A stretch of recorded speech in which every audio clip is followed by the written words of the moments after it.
बरसाना जाओ, वृंदावन जाओ, हर बार आप अपने तरीके से गए हो, इस बार मेरे तरीके से जाना। कैसे जाना है सुन लो, बस जा तो नहीं पाओगे लेकिन फिर भी सुन लो। वृंदावन शतक, उस पर सिग्नेचर हैं श्री किशोरी जी के कि मेरी प्राप्ति करनी है तो या शतक को अपना लो। वृंदावन शतक, उसका एक भाव है।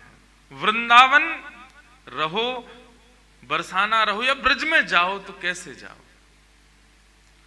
भ्रातः तिष्ठ टले टले विटपिना ग्रामेषु भिक्षामट स्वच्छंदं पिबयामुनं जलमलं चीराणि कंठां कुरु सम्मानं कलयाति घोरगरलं नीचपुमानं शुधा श्रीराधा मुरलीरवो ब्रज सखे वृंदावनं मात्यज। वृंदावन, मैंने एक दिन बताया था वृंदाव कृष्ण का नाम है, लेकिन वृंदाव किशोरी जी का नाम भी है। दोनों को ही वृंदाव कहते हैं और वे दोनों जहां तक विचरण करें वो सब वृंदावन। वृंदावन में उपासक को कैसे रहना चाहिए, ठाकुर जी के सखियों को, सहचरियों को, मंजरियों को या जो बनना चाहते हैं उनको कैसे विचरण करना चाहिए। तो भ्रातः तिष्ठ टले टले विटपिनाम ग्रामेषु भिक्षामट। वृंदावन में रहो तो ना तो होटल में पाओ, ना रेस्टोरेंट में खाने जाओ। ये दुनिया भर के जितने भी आजकल वृंदावन में आधुनिक रूप के बन गए हैं, इन सब में मत पाओ। तो क्या करो, बोले किसी भी अनजान ब्रजवासी के यहाँ चले जाओ, भीतर मत प्रवेश करना, बाहर ही रहना, केवल उसका दरवाजा खटखटा देना, वो आवे तो उससे बोल देना हम श्री श्यामा जी के दास हैं, श्री किशोरी जी के दास हैं, आप कृपा करके मुकु कछु अपने घर की प्रसादी मुकु दे दो।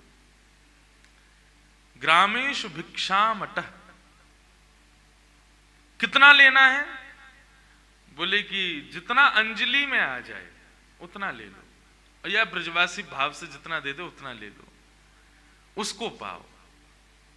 और स्वच्छंदम पिबयामुनं जलमलम, भोजन करो तो ब्रजवासियों के घर का प्रसाद मांग करके पालो, और जल जब पियो तब यामुनम जलमनम, श्री यमुना जी का जलपान कर लो।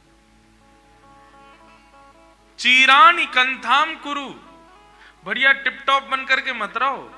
वृंदावन में रहो तुम्हारा ये श्रृंगार, ऐसा श्रृंगार, ऐसे बढ़िया बन के।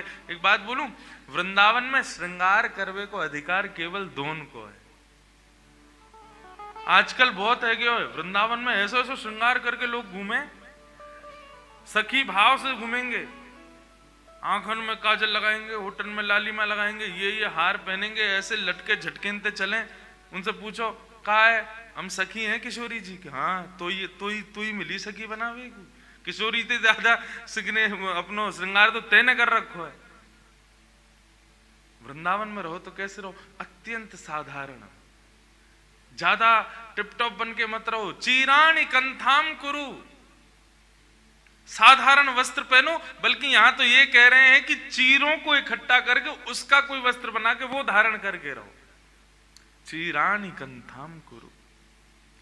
और फिर क्या होगा, जब आप ब्रजवासियों के घर का प्रसाद पाओगे, केवल यमुना जल पियोगे, चीर पहन करके रहोगे, तो उसके बाद एक चीज शुरू हो जाएगी वृंदावन में। क्या? सम्मानम कलयाति घोर गरलम। ब्रजवासी आपका सम्मान करने लग जाएंगे, भक्तगण आपका सम्मान करने लग जाएंगे। अरे भाई बहुत बढ़िया रहते हैं, देखो क्या नागपुर से आए फिर भी देखो क्या चीर पहन के रहते हैं, साधारण वस्त्र पहन के रहते हैं, ब्रजवासियों के घर का प्रसाद, शीत प्रसादी पाते हैं, यमुना जी का ही जल पीते हैं, तो लोग आपका सम्मान करेंगे, आपकी प्रशंसा करेंगे। वृंदावन शतक कहता है वो महाविष के समान है, उससे बचो, सम्मान से बचो। जितना हो सके उससे दूर रहो। आपको एक बात स्पष्ट कहूं, कोई यदि आपकी सेवा की भी प्रशंसा कर दे ना, उस समय में उनके सन्मुख तो देखो कुछ रूप मत बनाना, कुछ भाव मत रखना, क्योंकि देखो कोई अगर भाव से कह रहा है तो उसको ये नहीं लगना चाहिए कि देखो मेरी बात का कितना अनादर किया, कहीं उठ के चले जाओ या कुछ। लेकिन सुन करके फिर श्यामाजू से जाके क्षमा मांग लेना, हे श्यामाजू मैं तो जानू ना मैं कछु ना कर पाऊं, ये जो भी मेरी सेवा की प्रशंसा कर रहे हैं, जो भी मेरी कथा की प्रशंसा कर रहे हैं, जो भी मेरे भाव की प्रशंसा कर रहे हैं, इन सबन के प्रशंसा से मैं आपको क्षमा मांगू। सम्मानम कलयाति घोर गरलम, वो विष के समान है, उसको छोड़ दो। उसमें ज्यादा इच्छा मत रखो कि मेरी प्रशंसा बहुत हो। और नीचपुमानम क्षुधा, यदि कोई तुम्हें गाली दे दे, तुम्हें ढोंगी पाखंडी कह दे, तुम्हें पागल कह दे, तुम्हारी सेवा की निंदा कर दे या तुम्हारे भाव की निंदा कर दे, तो उसको अमृत के समान समझ करके स्वीकार कर लेना। नीचपुमानम क्षुधा। श्री राधा मुरली रवो ब्रज सखे, वृंदावनम मात्यज। ये कुछ नियम हैं, इन नियमों को अपना लो, परंतु वृंदावनम मात्यज, वृंदावन को मत छोड़ो। ऐसे प्रसादी पाओ, ऐसे जल पाओ, ऐसे वस्त्र धारण करो, इस प्रकार से रहो, लेकिन वृंदावनम मात्यज, ऐसा भाव। तो वो संत मथुरा में रहते थे, नामनिष्ठ संत थे, बहुत भजन करते थे, सेवा विवाह में उनकी ज्यादा रुचि नहीं थी। सेवा करना बड़ा मुश्किल काम है। हाँ, पहले खुद उठो, फिर खुद नहाओ, फिर इनको उठाओ, और उठते नहाते नहीं है, फिर दूध पियेंगे, हाँ, फिर उसी में लड्डू पालेंगे, और कई कई बार तो नहावे तो पहले ही नाश्ता कर लें, सब कर कर आके फिर इनकी इच्छा हो तो इन्हें नहवाओ, नहीं तो ऐसे ही तैयार कर दो। बहुत सेवा है। और फिर जल्दी से इनको ही भोग लगाओ, फिर स्वयं पाओ, फिर इनको सुलाए दो, जब ये सो जाएं फिर स्वयं सो। हर चीज में पहले इनको निवेदन करना पड़े। तो वे नामनिष्ठ संत थे, नाम में उनकी रुचि।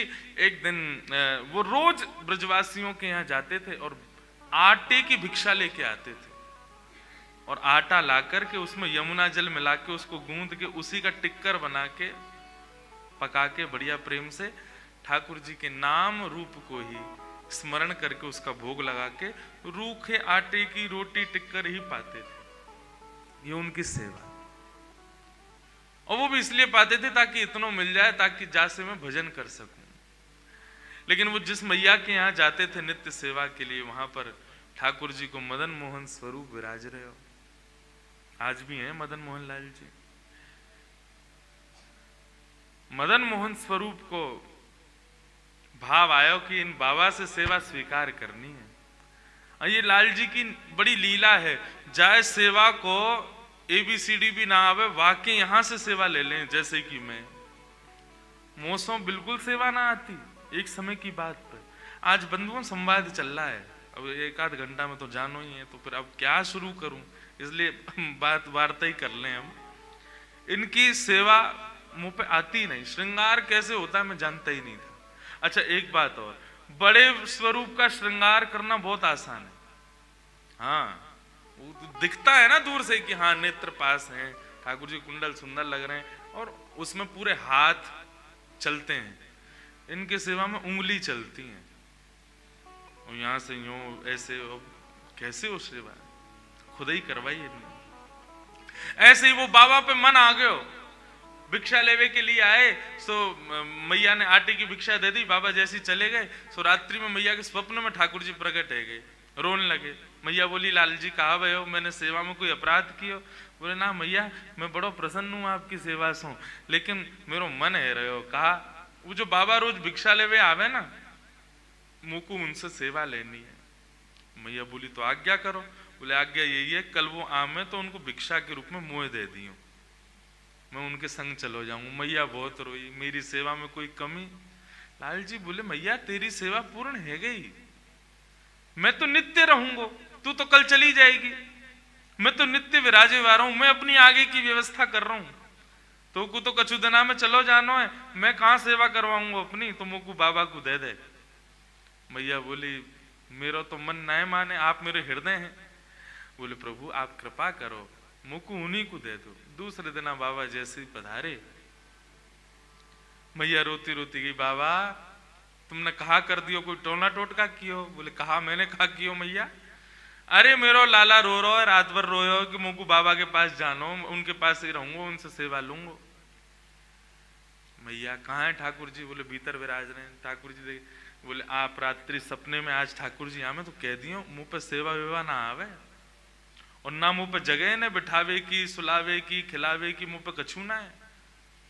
भोजन के नाम पे केवल या सूखे आटे में यमुना जल मिला के वही की टिक्कर बना के पाऊं मैं, अगर इनको स्वीकार हो, मेरी कुटिया में नेक सी जगह बा में बैठनो स्वीकार हो, न सैन सैया है, कछू ना है मेरे पास, ये सब व्यवस्थाएं मेरी हैं, यदि इनको स्वीकार हो तो ले जाऊंगा, नहीं तो मैं अपनो नाम जप में ही प्रवृत्त रहूंगा।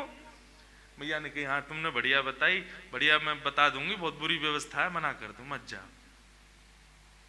रात्रि में ठाकुर जी प्रकट हुए, मैया तेने दियो नहीं? बोला अरे बाकिया कछु व्यवस्था ना है, छोटी सी कुटिया में रे, भोजन पानी कछु करे ना है, तुम्हें कछु खवावेगो ना, तुम्हें 8-8 बार भोजन करनो दिन में। कल हमारी समधन कह रही है, इतने बड़े बड़े उनके सामने, श्रीनाथ जी के सामने वो हमें मोहन थार, सागर और एकाद नाम है भर भर के हमें।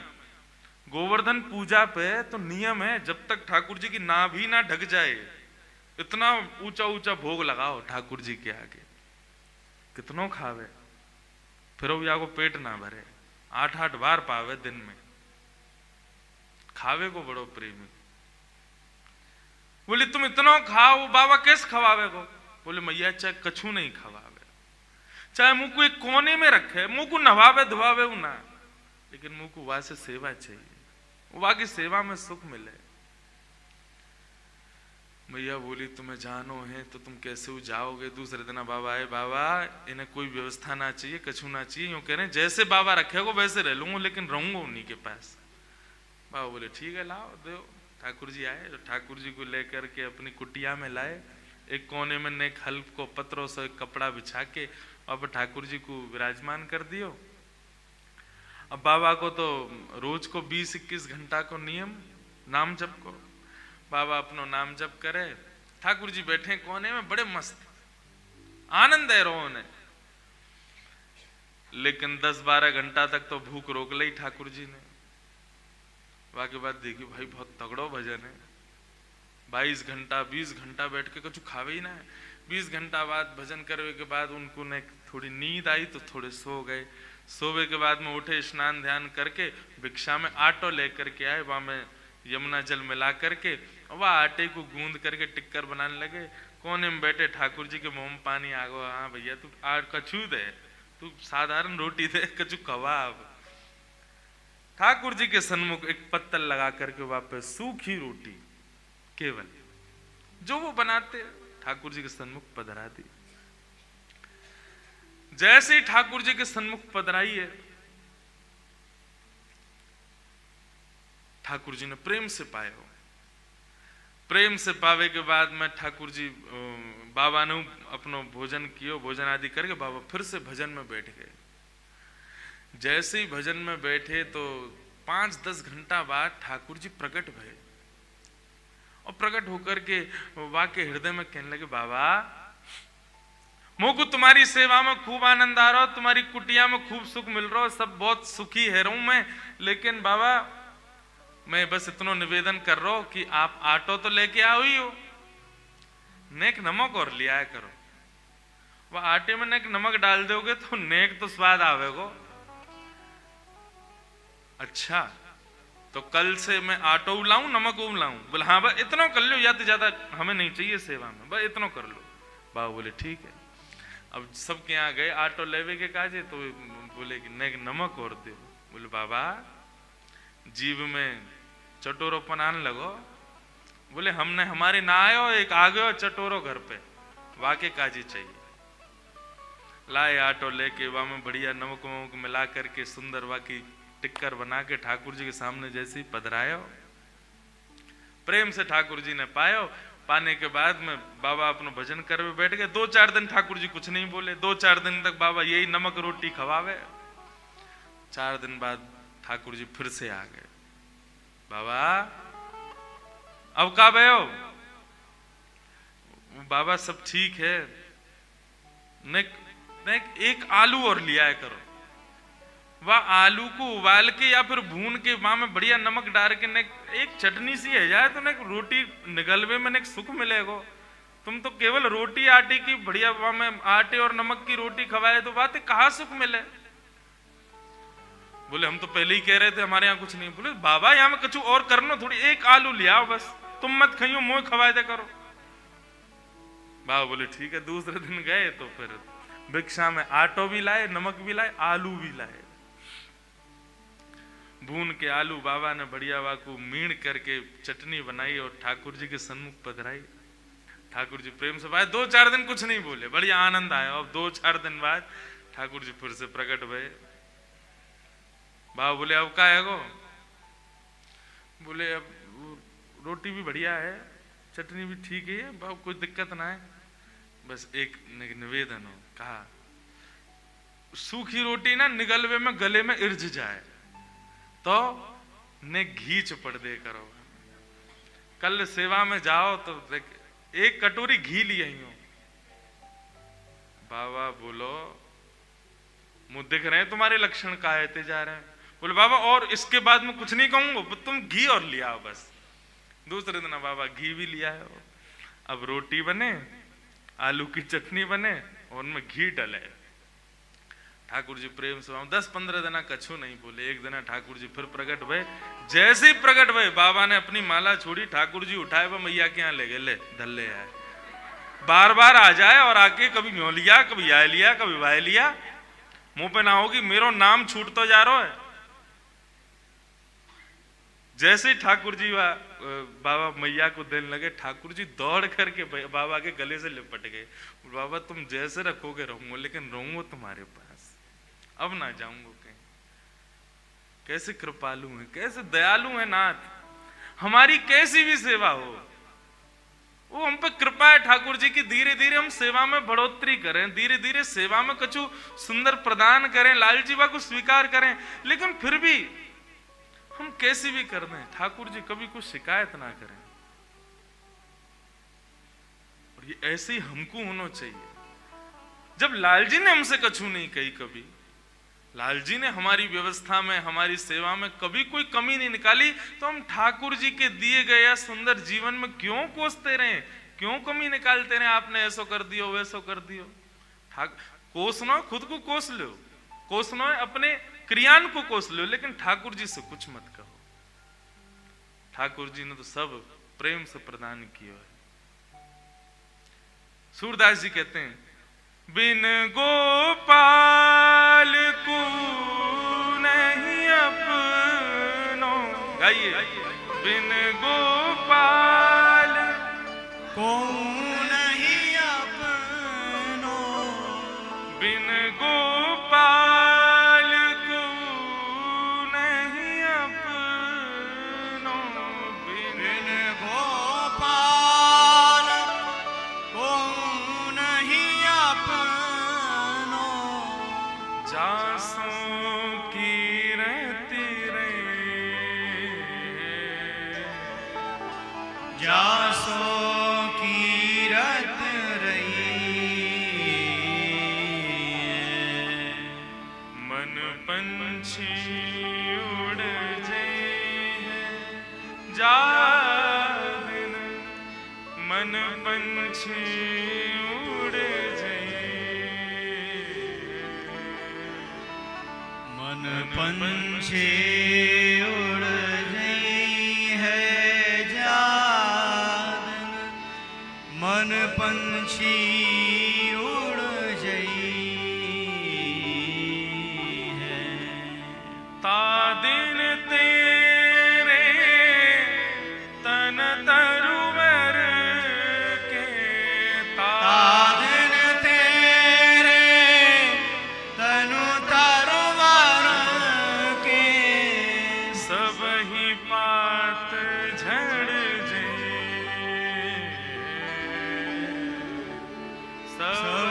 पात झड़ जई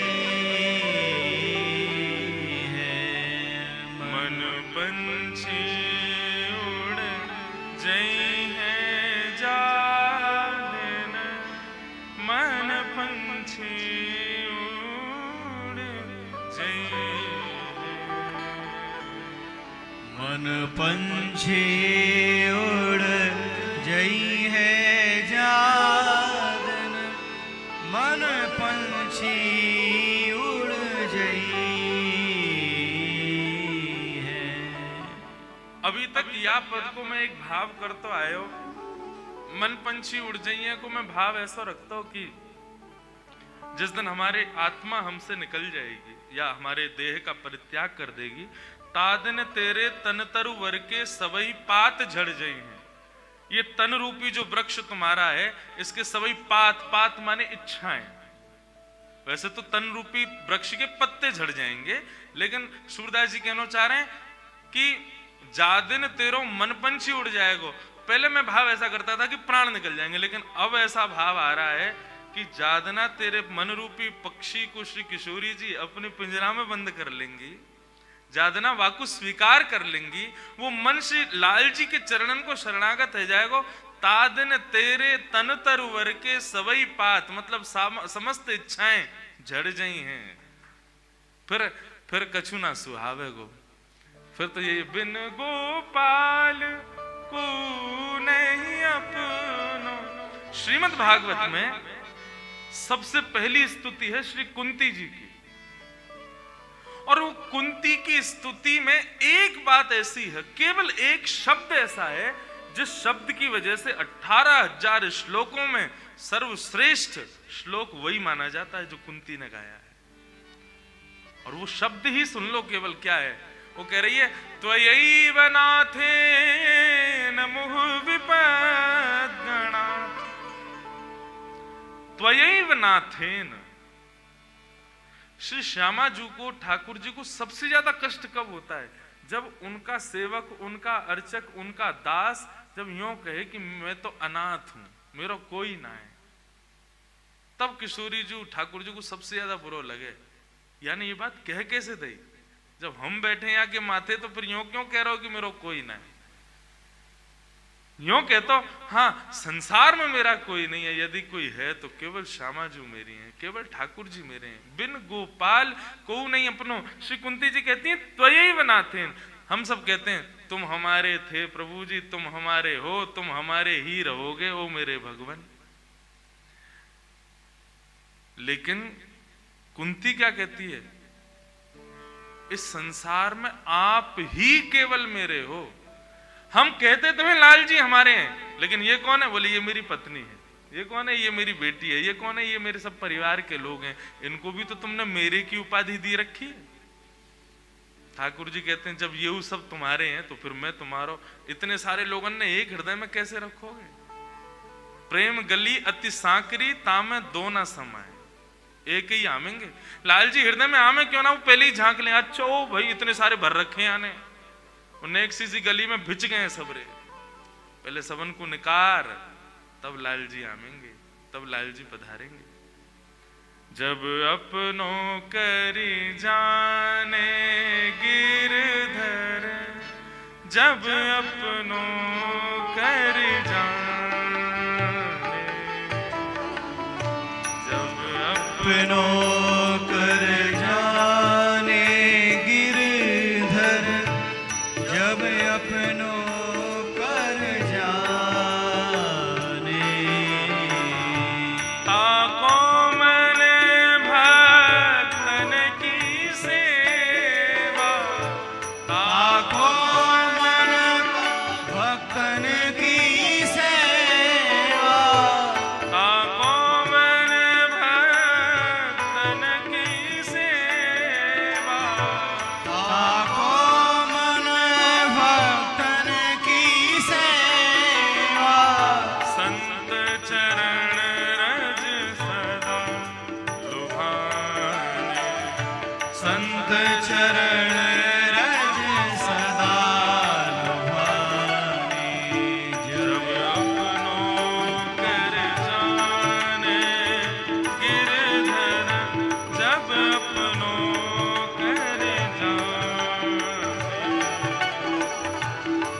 अपनो कर जाने गिरधर, जब अपनो कर जाने। संतन में मति संतन में गति, संतन में मति संतन में गति। कई बार हम सेवा में एक अपराध करते हैं। देखो, एक चीज का विशेष ध्यान रखना, ठाकुर जी की, किशोरी जी की सेवा में कोई अपराध हो जाए, क्षमा है, वो उतना नहीं गिनते हुए, लेकिन उनकी सेवा के मध्य में किसी भक्त का अपराध, किसी वैष्णव का अपराध, किसी संत का अपराध, ये ठाकुर जी कभी स्वीकार नहीं करते। अपना अपराध स्वीकार है, लाल जी को, लाडली जी को, ठीक है, सेवा में तुमसे हो गई भूल, कोई बात नहीं, लेकिन यदि तुमने भूल से भी ठाकुर जी के अनन्य रसिक जन एवं ठाकुर जी के कोई भक्त वैष्णव जन, उनका कोई अपराध किया और केवल कर्मणा नहीं मनसा भी कर दिया, वाचा भी कर दिया, श्री जी कभी स्वीकार नहीं कर सकते। वृंदावन की एक बड़ी प्रसिद्ध घटना, एक वैष्णव थे, वे गुरु आश्रित हुए, तो उनके गुरु ने उनको आज्ञा की कि तुम नित्य यमुना स्नान किया करो और अपने गीले अंग में ही ब्रजरज लपेट करके और नेत्र बंद करके, और तुम फिर किशोरी जी और श्याम जी के नित्य लीला का विहार का दर्शन किया करो, क्योंकि तुम उस स्थिति में पहुंच गए हो अब कि तुमको उनके लीला का दर्शन होगा। तो नित्य जाते यमुना स्नान करके और पूरी ब्रजरज में लेट के जब पूरे रज में संलिप्त हो जाते, तो यमुना पुलिन पर ही नेत्र बंद करके बैठते, तो उनको श्याम सुंदर और किशोरी जी प्रकट होकर के दर्शन देते थे। ऐसा अद्भुत उनको लीला का दर्शन होता था।